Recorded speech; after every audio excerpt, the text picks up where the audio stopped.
Hi, I'm Leslie Logan. We're here at my Pilates studio in Los Angeles, and we are going to talk about swimming, a very delicious exercise we should all do every day. If you have seen my video on the Swan, you're going to get a lot of good tips on how to get ready for swimming on there. So I would definitely, after you watch this, check that out.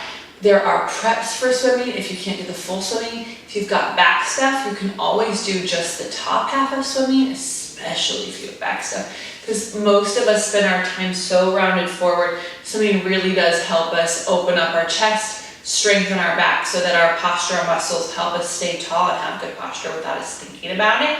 But also what it does for the back of the legs and the seat, that component is really good. So couple things. When you get on your stomach, you're against gravity. So gravity is going to pull on you, pull on your back. And the typical thing what people do is when they lift up into their swimming is they push their lower back down, and that's what's holding them up.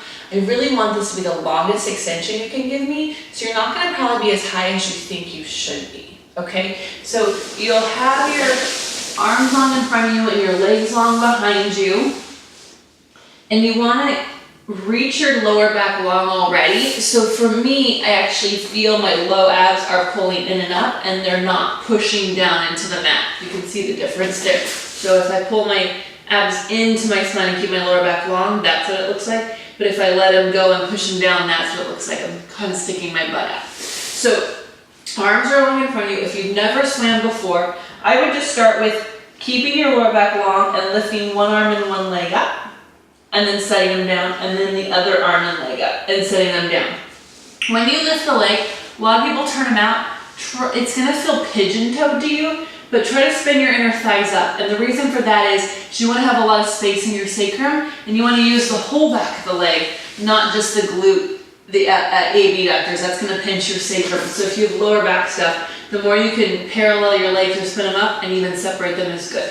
Now, reach your lower back as long as you can.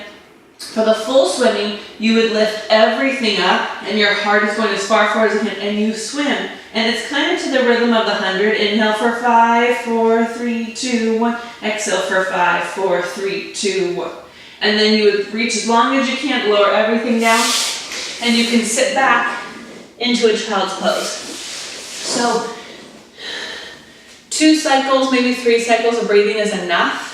You want to just really focus on that long lower back and that extension being the upper back, and you're trying not to wobble side to side. And as you get stronger, the higher up you can go, the better, without obviously sinking into your lower back. Anyways, it's a really delicious exercise. It typically comes after you've done your hip circles and your teasers, so it's really nice to open up the front after all of that flexion. If you have any questions, you can comment below. Otherwise, I will see you next time. I'm Leslie Logan. Thank you for watching.